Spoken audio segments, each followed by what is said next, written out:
구원의 영원한 보장에 대한 진실 이렇게 했습니다. 자, 우리가 하나님께서 주신 구원은 하나님께서 영원히 보장해 주신다라는 것이 매우 건전한 성경적 교리입니다. 그래서 성경에서도 sound doctrine, 건전한 교리라는 단어가 있죠. 그래서 이런 건전한 교리는 우리 신앙생활에 있어서 매우 유익을 줍니다. 이거는 단순히 어떤 교리 그냥 문서적 문제가 아니고요. 어떤 무엇이 맞고 틀리다의 문제가 아니라 이것이 실생활에 엄청난 변화를 줍니다. 예를 들면 구원의 영원한 보장의 반대말은 뭘까요? 구원을 잃어버릴 수 있다라는 거겠죠.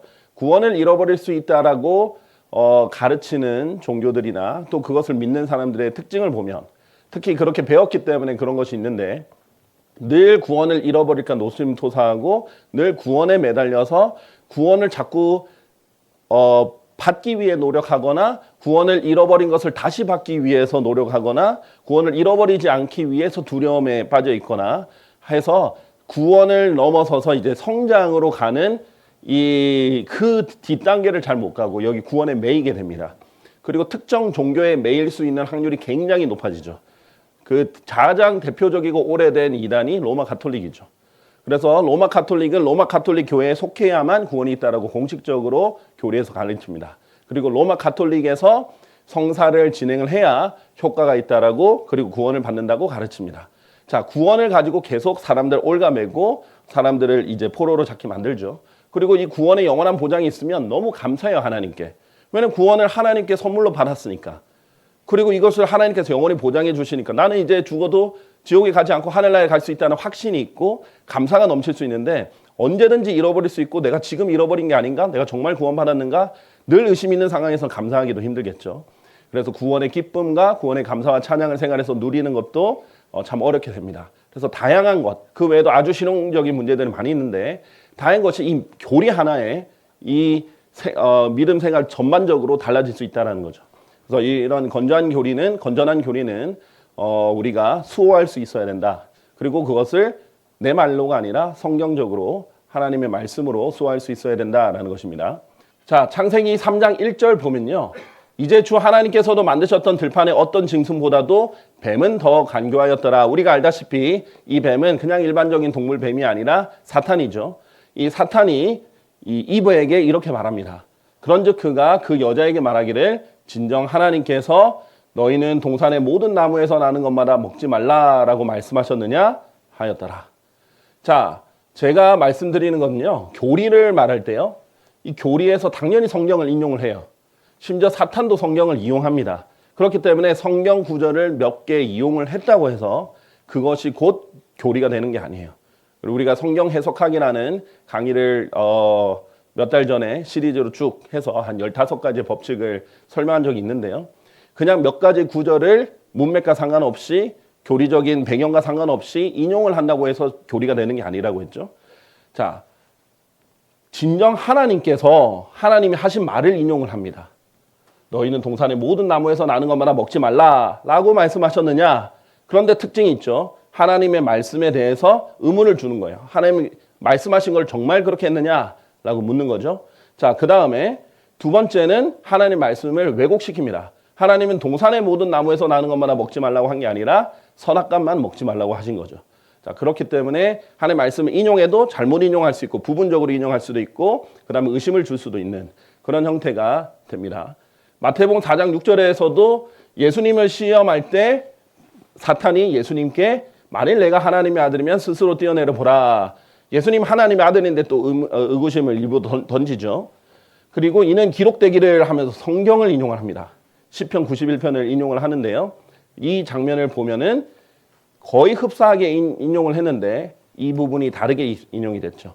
어느 때라도가 아니라 모든 길에서 이렇게 돼야 되는데 어느 때라도 이렇게 인용이 됐습니다. 자, 이것은 시점을 말하는 거고 모든 어느 때라도 라는 것은 시점을 말하는 곳이고 모든 곳에서는 어떤 장소나 어떤 상황을 말하는 거죠. 자, 그런데 어느 때라도라고 시점을 바꿨습니다. 이거는 사실 초림과 재림과 관련해서 뒤바꾸는 중요한 문제가 되는 거죠. 그러니까 사탄도 성경을 이용하고 그러니까 사탄은 마치 옛날에 드라큘라 보듯이 십자가만 보면 막 도망가는 게 아니에요. 성경책 한 장 펴서 읽기만 하면 막 도망가는 게 아니에요. 사탄 스스로 성경을 공부합니다. 사탄 스스로 성경을 읽어요. 자신에 대한 예언도 누구보다 잘 알고 있어요. 계시록을 보면 자기의 때가 얼마 남지 않은 것을 알고 분노해서 내려온다라는 장면도 있죠. 자, 그렇기 때문에 사탄은 성경을 읽는 것 자체를 무서워하는 게 아니에요. 바르게 적용한 성경을 자신을 대적하는 무기로 썼을 때 그 상황에서 도망을 하는 것뿐이지, 그것도 잠시 그러는 것뿐이지, 사탄이 성경의 존재 자체를 두려워해서 종이도 못 건드리는 것이 아니라는 거죠. 자, 그래서 사탄도 그럴진데 일반 사람들도 얼마나 성경을 잘 인용하겠어요. 무신론자들도 성경 인용하면서 성경 틀렸다고 말을 해요. 얼마든지 이용할 수 있으니까 이용한 것만으로는 교리를 만들 수는 없다. 자, 그래서 잘못된 진실, 구원의 영원한 보장을 잘못 이해한 그리고 구원의 영원한 보장이 아니라 구원을 잃어버릴 수 있다라고 생각하게 만드는 구절 몇 가지만 볼 텐데요. 마태복음 7장 21절이 대표적으로 있습니다. 자, 마태복음 7장 21절에 보면 나에게 말하기를 주여 주여 하는 이마다 하늘의 왕국 안으로 들어갈 것이 아니요 오직 하늘에 계신 나의 아버지의 뜻을 행하는 자가 들어가리라 라고 했습니다. 자, 이 부분 많이 인용하죠. 주여 주여 한다고 되는 게 아니다. 하늘에 계신 나의 아버지의 뜻을 행하는 자가 들어간다. 심지어 이것은 이제 행위 구원과도 연결을 시켜서 인용하는 구절이고요. 또 행위 구원을 직접 주장하기에는 너무나 좀 이렇게 반대가 많기 때문에 구원을 받아도 하나님 아버지의 뜻을 행해야 진정한 인정을 받는다. 이런 식으로 왜곡할 때 쓰는 교리이기도 합니다. 자, 그런데 일단 이것은 교리적 상황과 이 시대적 상황을 모르고 하는 말이죠. 일단 이 마태복음은요, 교회 시대 교리를 위한 책이 아닙니다. 누구를 위한 책이냐면 철저히 유대인들을 위한 책입니다. 자, 마태복음 1장부터 계보가 나오는데 두 중요한 계보가 나옵니다. 대상이 나와요. 바로 다윗의 아들이요, 다윗의 자손이요, 아브라함의 자손인 예수 그리스도에 대해서 얘기를 하면서 다윗의 언약과 아브라함의 언약을 계승한 자로서 제시가 됩니다. 특히 다윗 왕이 더 강조가 돼요. 그래서 다윗이 아브라함의 자손인데도 불구하고 다윗의 자손이 먼저 나와요. 그리고 다윗 왕, 다 왕의 계보, 왕들이 반 이상이거든요. 그 계보에 보면 근데 다윗만 왕이라고 해요. 그리고 다윗은 두 번 중복해서 셉니다. 14대, 14대, 14대에서 세 번을 나누는데 다윗만 중복해서 세요. 왕의 정통성을 가진 메시아의 계보를 제시하는 건데 그 유대인의 왕인 그리스도를 제시하는 겁니다. 자, 그래서 철저히 유대적이고 그리고 마태복음 7장에서도 얘기하는 대상도 유대인이고 마태복음 전체적으로도 봐도 이방인보다 유대인들을 압도적으로 대상으로 많이 얘기를 합니다. 자, 그럼 진실을 보겠습니다. 이 마태복음 상황은 7장 상황은 특히 그리스도의 십자가 저형 이전입니다. 즉 기술적으로 아직 신약이 아니라는 말이죠. 우리 이제 바이블 빌리버들은 이 말 하면 무슨 말인지 알 겁니다. 십자가 처형 이전이라는 것은 십자가부터 신약의 효력이 생기는 건데 이 신약 이전이라는 겁니다. 교리적으로. 신약 성경의 시작은 당연히 마태복음을 반으로 쪼갤 수는 없잖아요. 그러니까 성경의 시작은 마태복음부터 시작하지만 교리적으로 신약의 시작은 예수 그리스도의 피가 흘려지고 나서부터 신약이 시작입니다. 그래서 마태복음 26장 28절에 예수님이 직접 말씀하셨죠. 잔을 보여주시면서 자기의 피를 상징하는 것을 알려주면서 이렇게 말씀하시죠. 이는 이것이 죄들의 사면으로 인하여 많은 이들을 위하여 흘려지는 새 유언 언약에 속한 나의 피이기 때문이라. 새 유언 언약, 커버넌트가 아니라 테스트멘트라고 했죠. 그래서 피로 흘려지는 죽었을 때야 효력이 발생하는 새 유언 언약이 뉴 테스트멘트입니다. 이것을 한자로 줄여서 한 단어로 하면 신약, 이렇게 쉽게 부르는 것뿐이죠. 새 유언 언약입니다. 이 신약에 속한 나의 피다. 예수님 피가 흘려져야만 이 효력이 발생하는 겁니다. 그래서 히브리서 9장 16절 17절도요. 이는 유언 언약이 있는 곳에는 유언 언약이 영어로 테스트먼트고요. 유언자는 테스테이터 해서 테스트먼트를 하는 사람이란 뜻이에요. 그래서 새 유언 언약이 있는 곳에는 그 유언자의 죽음 또한 필수적으로 있어야 된다. 이는 유언 언약은 사람들이 죽은 뒤에야 효력이 있기 때문이라. 그렇지 않다면 그것은 그 유언자가 살아있는 동안에 전혀 영향력이 없느니라. 예수님이 살아 계실 때, 마태복음 27장 전까지는 예수님이 살아 계실 때죠. 그때는 신약의 효력이 전혀 없을 때 교리적으로는 구약이라는 상황입니다. 그래서 신약의 구원을 말하는 상황이 아니라는 것 일단은 꼭 기억을 하셔야죠. 이것을 성경을 바르게 나누면서 보는 것이 기본이죠. 자, 그래서 예수 그리스도께서 돌아가시기 전이기에 아직 그리스도의 복음도 존재하지 않습니다. 복음 아시죠? 제가 굳이 인용 안 하더라도 고린도전서 15장 1절에서 4절 보면 복음이라는 것은 뭐예요? 우리가 특히 믿는 하나님의 은혜의 복음은 예수 그리스도께서 우리의 죄들로 인하여 십자가에 달려 죽으시고 장사되셨다가 다시 부활하신 이 사실이에요. 그것도 성경대로 그것이 이루어졌다는 건데 이 복음이 예수 그리스도의 죽음, 장사된 부활이 포함돼야 되는데 그렇죠. 특히 대속적 죽음이죠. 근데 이것이 없으니까 그리스도의 복음 자체가 예수님 죽기도 전이기 때문에 우리가 믿는 복음도 아직 존재하기 전이라는 겁니다. 그래서 교리를 적용하려면 누가 누구에게 썼을 뿐만 아니라 어느 시대에 교리적으로 적용되는지를 봐야 되는 거죠. 자, 두 번째, 구원의 영원한 보장에 대한 진실입니다. 이 시대에는 뭐가 존재하지 않았냐면 아직 십자가, 예수 그리스도의 십자가 전에는 그리스도인이 존재하지 않았습니다. 당연한 얘기겠죠. 그리스도인은 예수 그리스도의 부활 이후에 믿는 사람들이 되는데 심지어 그리스도인이란 말 자체가 처음 성경에서 언급될 때는 사도행전 11장 26절입니다. 사도행전 11장에 가서야 안티오크, 그것도 이방인들이 있는 시리아 안티오크에서 처음으로 그리스도인들이라고 불린 겁니다. 아직 그리스도인이라는 용어도 생겨나지 않을 때입니다. 그런데 마태복음 7장의 구절을 교리적으로 그리스도인들에게 적용하는 것 자체가 어불성설입니다. 이거 시대를 나누지 않으면 잘못되는 거죠. 똑같은 게 뭐냐면, 비슷한 예가 뭐냐면 레위기에 가면 뭐예요? 엄청난 명령들이 있죠. 누가 지켜야 되는? 이스라엘, 유대인들이 지켜야 되는. 제사를 드릴 때, 제물을 드릴 때 어떻게 드려야 되는지 자세히 적혀 있죠. 자, 그런데 그거대로 우리가 지금 합니까? 안 하죠. 우리가 막 각을 떠가지고 양 잡고 소 잡고 이렇게 안 하잖아요. 왜 안 해요? 그건 구약이니까. 그것도 이스라엘에게 준 율법이니까. 우리는 신약이고 예수 그리스도의 피가 이것보다 훨씬 더 뛰어난 피니까. 그래서 우리는 한 번의 희생제물로 예수님께서 드려졌기 때문에 우리는 다 효력이 있기 때문에 더 이상 안 하는 거잖아요. 그거는 적용 안 하면서, 그렇죠?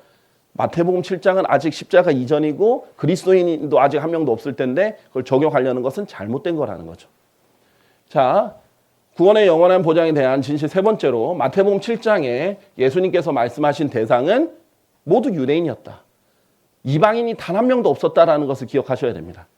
자, 성경에 보면 고린도전서 10장 32절에 유대인들에게 그리고 이방인들에게 그리고 하나님의 교회에게도 전혀 실족거리를 주지 말라. 자, 모든 사람에게 실족거리를 주지 말라라고 말한 것 대신에 모든 인류를 크게 세 부분으로 나눈 거죠. 유대인, 이방인, 하나님의 교회. 여기에 속하지 않은 사람은 없어요. 육체적으로 야곱의 자손들에 속한 사람들은 유대인들이죠. 야곱의 12아들들. 그 다음에 이방인들. 육체적으로 야곱의 자손들이 아닌 사람들은 다 이방인들이죠. 그리고 유대인이든 이방인이든 예수 그리스도를 믿으면 하나님의 교회에 속하죠. 여기에 속하지 않은 사람은 단 한 명도 없습니다. 자, 그렇기 때문에 전혀 실족거리를 주지 말라. 이렇게 했을 때 세 부분으로 나눴는데 어떤 성경 구절은 유대인들에게, 어떤 성경 구절은 이방인들에게, 어떤 성경 구절은 하나님의 교회에게 적용하는 거죠. 그래서 누가 누구에게 기록했는지가 중요해요. 마태복음에서 마태는 어떤 사람입니까? 유대인들의 사도들이라고 불리는 12사도들이에요. 12명은 12지파를 상징하는 이스라엘의 숫자 12를 상징하는 숫자예요. 그래서 나중에 12사도들이 예수님이 지상재림할 때는 12지파를 다스리는 사람들이 되죠. 철저히 유대인들의 사도입니다. 할례자들의 일꾼이라고 불리고요. 이방인들을 위한 또는 하나님의 교회를 위한 사도들이 아닙니다. 이방인들을 위한 사도는 누구예요? 성경에서 보면 사도 바울이죠.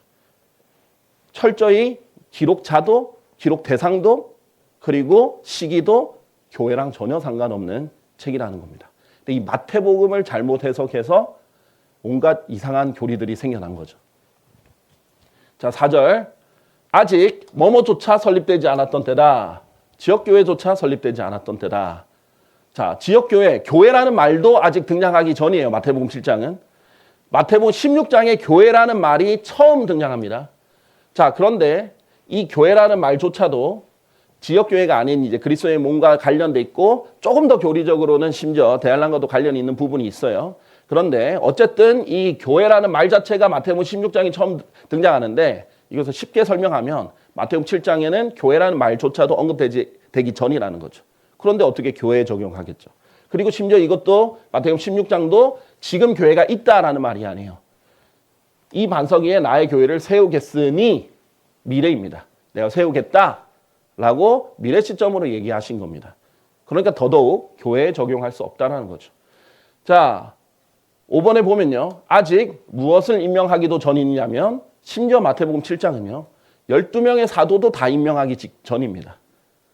12명의 사도들도 아직 다 정해지지 않았어요. 언제 12제자들이 정해졌냐면 마태복음 10장의 때예요. 그분의 12제자를 자신에게로 부르셨을 때, 자, 이렇게 뿐만 아니라 이 마태복음 10장 쭉 보면은 그 이름들이 쭉쭉쭉쭉 등장합니다. 그때 12명을 이제 선정해서 파송을 하시고 이렇게 부르십니다. 자, 그래서 예수님께서 12명을 파송을 하시는 거죠. 자, 그래서 12명의 사도도 임명하기 전이다라는 것을 알려드리고요. 그 다음에 이때는 무엇이 아직 한 권도 쓰여지지 않은 상황이다. 신약 성경도 아직 한 권도 쓰여지지 않은 상황입니다. 신약 성경은 예수님이 부활하시고 나서 기록된 거예요. 아무리 빨리 쓰여진 뭐 야고보서나 마태복음 같은 책도 부활 이후에 몇 년 지나서 쓰인 거예요. 자, 그렇기 때문에 마태복음 7장 상황은 아직 신약 성경도 하나도 없는 구약적 상황이라는 것을 꼭 기억하셔야 됩니다. 자, 그래서 마태복음 7장은 그리스도의 복음이 아닙니다. 심지어 오직 유대인을 위한 왕국 복음이라는 것. 자, 복음도 여러 가지가 있다는 것을 모르는 사람들이 있어요. 왜냐하면 나누지 않았기 때문이죠. 복음 하면 다 똑같은 복음이라고 생각하는 거죠. 근데 갈라디아서 보면 다른 복음을 전하지 마라. 다른 복음을 전하면 심지어 베어져 버리기를 원한다라고 할 정도로, 왜냐하면 사람의 혼을 파멸시키니까 바울이 아주 강하게 말을 했었습니다. 다른 복음을 전하면 안 되죠. 어떻게 하면 다른 복음 전하는지 아십니까? 그래도 복음을 전한다라는 사람들 보면요. 그게 여호와의 증인이든 그게 뭐 안식교도이든 어떤 사람이든 복음을 전한다는 사람들은 성경을 인용하겠죠. 근데 성경에 있는 다른 복음을, 다른 시대의 복음을, 다른 대상을 위한 복음을 가지고 와서 지금 교회 시대 전할 때 저주를 받는 겁니다. 필연적으로 시대와 대상을 나누지 않으면 엄청나게 열심히 하나님 위해서 무엇인가를 했는데 자기는 저주받을 일을 하게 될 수 있습니다. 자, 마태복음 10장 상황을 보면요. 예수님께서 이 12명 파송하시면서 뭐라고 하셨죠? 너희는 이방인들의 길로 들어가지 말며 사마리아인들의 어떤 도시로도 진입하지 말라. 오히려 그보다는 이스라엘 집에 잃어버린 양들에게로 가라. 자, 뒷부분에도 언급하겠지만 철저히 이스라엘 위주의 말씀이에요. 12제자들에게, 그것도 유대인들의 사도들이죠. 그러면서 뭐라고 말을 해야 되냐면 하늘의 왕국이 가까우니라 라고 선포하라 라고 했습니다. 복음의 내용이 뭐냐면 주 예수 그리스도를 믿으라가 아니에요. 복음의 내용이 예수님께서 우리의 죄들을 대신해서 십자가에 달려 죽으셨습니다. 이것이 아니에요. 하늘의 왕국이 가까우니라 이것이에요. 그럼 지금 우리가 복음 전할 때 이렇게 안 하잖아요. 이게 핵심이 아니에요. 왜냐하면 유대인들은 정말 하늘로부터 내려오는 하나님께서 주시는 그리고 지상에 세워질 왕국을 기다렸습니다. 메시아가. 그래서 하늘의 왕국이라는 게 하늘에 있는 게 아니고요. 하늘에 있는 왕국이 아니라 하늘로부터 내려오는 왕국입니다. 그래서 우리 소위 주기도문 보면 뭐예요? 하나님의 뜻이 하늘에서도 이루어진 것 같이 땅에서도 이루어지길 원하고 아버지의 왕국이 여기도 임하기를 바란다 라고 하는 게 기도 내용이거든요. 그게 마태복음 6장이에요. 즉 하늘처럼 지상에도 그 왕국이 세워지기를 바라는 기도고 그게 유대인들이 바라던 유대인들을 위한 지상 왕국입니다. 메시아가 세우는 거죠. 자, 그런데 이것을 선언하는 거예요. 왜? 왕이 오셨으니까. 왕국에서 제일 중요한 요소, 왕이 오셨으니까. 가까웠죠. 그래서 받아들이기만 했으면 유대인들의 원했던 그 왕국이 펼쳐질 수 있었지만 거절했죠. 그래서 연기가 됩니다. 그래서 예수님이 마태복음에서 하늘의 왕국의 비유를 들면서 멀리 갔다라는 것을 표현을 해주십니다. 자, 그래서 이 내용은 틀렸죠. 그런데 이 하늘의 왕국이 개역 성경에 뭐라고 돼 있어요? 천국이라고 돼 있습니다. Kingdom of Heaven인데 천국이라고 하니까 뭐라고 생각하게 돼요? 저기 죽으면 가는 나라인가 보다. 그렇게 생각해서 이것을 천국 복음이라고 생각해서 저 용산에 살 때 특히 많이 들었습니다. 이렇게 차를 타고 다니면서 스피커로 이렇게 하시면서 마태복음 3장의 그 침례자 요한이 하듯이 회개하라 천국이 가까웠느니라. 회개하라 천국이 가까우니라. 무슨 죄 회개하라. 무슨 죄 회개하라. 무슨 죄 회개하라. 복음이 없어요. 그냥 다 회개하라밖에 없어요. 그것은 침례자 요한이 메시아를 준비시키기 위해서 사람들의 마음을 준비시키기 위해서 회개를 촉구를 했던 거예요. 우리의 지금의 구원이 아니라 그 내용을 지금 전하는 거예요. 그리고 우리는 구체적인 담배 피운 죄, 간음한 죄, 음행한 죄 이런 죄를 회개한다고 구원받는 게 아니잖아요. 그래서 잘못했을 때 제가 너무 가슴이 아팠어요. 그렇게 열심히 돌아다니셔서 이렇게 전한다고 하는데 다른 복음을 전하고 있는 거예요. 자, 이렇게 되는 겁니다. 그래서 마태복음 7장의 메시지는 교회 시대의 교리가 아니다. 그래서 하나님의 왕국과 하늘의 왕국의 차이를 알아야 돼요. 실질적으로 그 장로교, 감리교 및 주요 개신교도들의 교리에는요, 언약 신약이기 때문에 하늘의 왕국과 하나님의 왕국은 같다라고 가르칩니다. 그렇기 때문에 교리가 섞여버려요. 영적인 왕국인 하나의 왕국과 물리적인 왕국이고 정치적인 왕국은 하늘의 왕국을 섞어버렸기 때문에 같은 것으로 봤기 때문에 오해가 생겼죠. 로마서 14장 17절은 분명히 하나님의 왕국, 이건 영적인 왕국이거든요. 먹고 마시는 것이 아니요. 이렇게 물리적으로 먹고 마시는 게 아니다. 성령님 안에서 의와 화평과 즐거움이다. 라고 했어요. 심지어 예수님께서 하나님의 왕국은 너희 안에 있다. 너희 가운데 있다. 이렇게 말씀하셨습니다. 그런데 하나님의 왕국은 하나님의 왕국이 아니죠. 여기서는 하늘의 왕국입니다. 자, 하늘의 왕국은 물리적이고 정치적인 지상 왕국입니다. 물리적이고 정치적인 지상 왕국. 자, 보세요. 마태복음 11장 2절에 보면요. 계속 마태복음 나오죠. 여러분, 하늘의 왕국이라는 용어 자체가 마태복음밖에 안 나와요.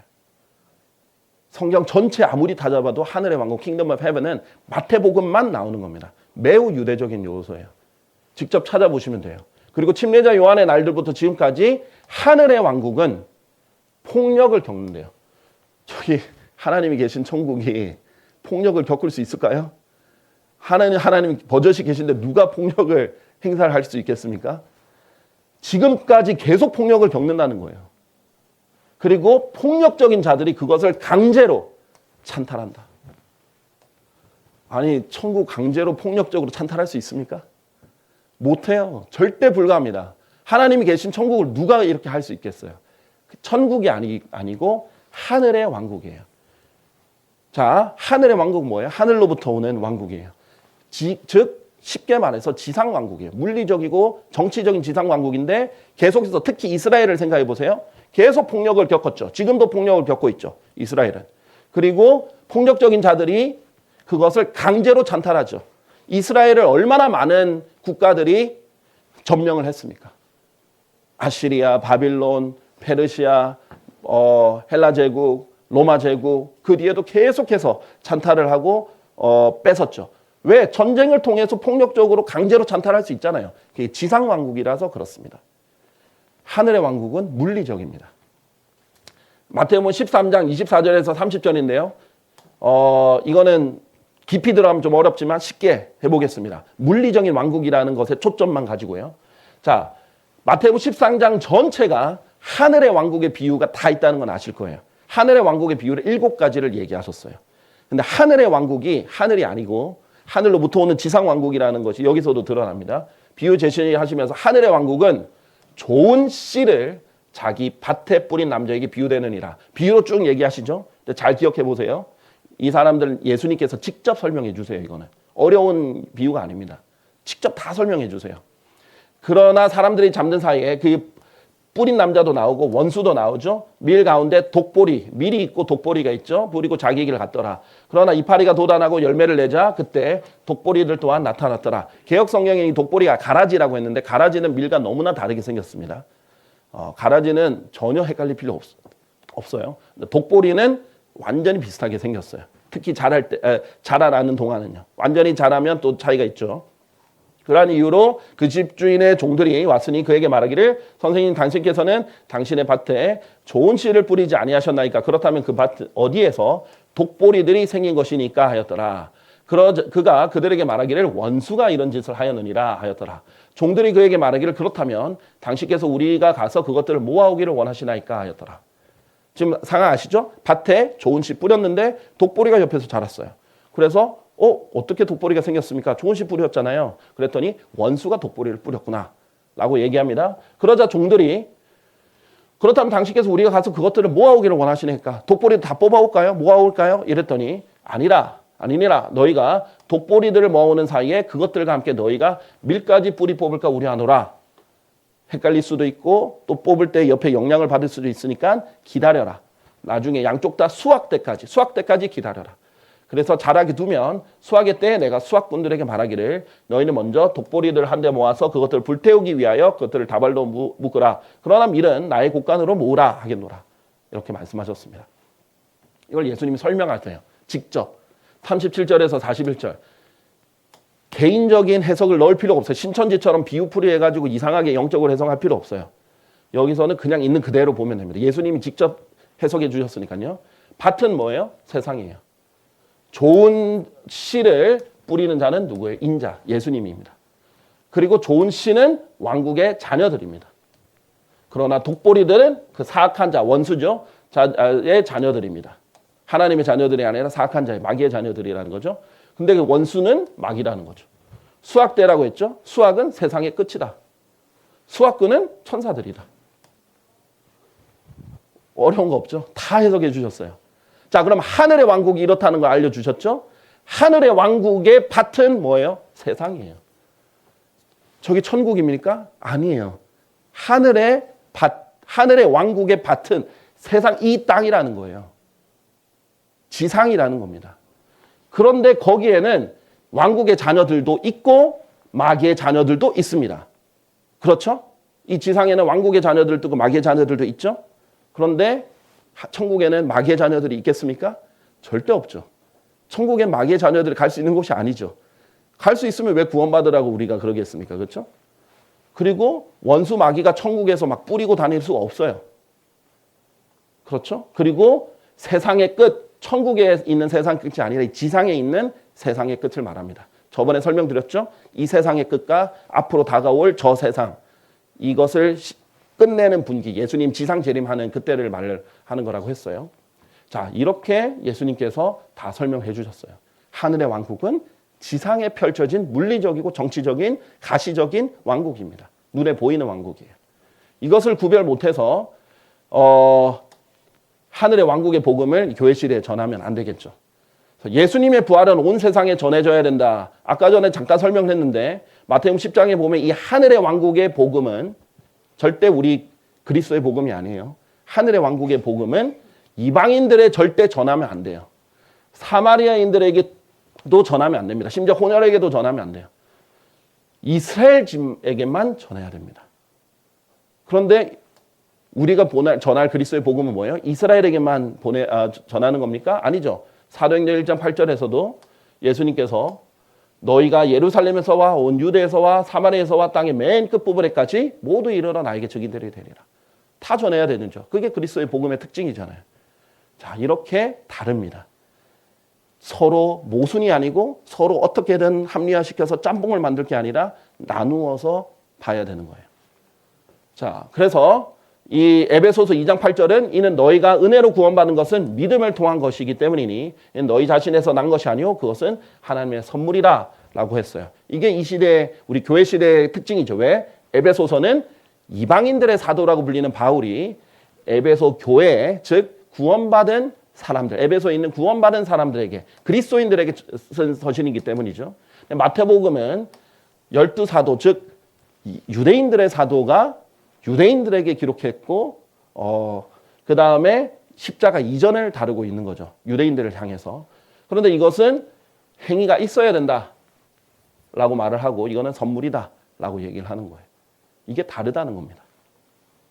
그래서 성경 공부의 핵심은 결국 진리의 말씀을 올바르게 나누는 것입니다. 그렇게 했을 때야만 우리가 바른 교리를 정확하게 알고 그다음에 하나님께 부끄러워할 필요 없는 일꾼으로서 또 인정을 받을 수 있는 사람이 될 수 있다. 이것을 말씀드리면서 오늘 성경 공부를 마치도록 하겠습니다. 감사합니다.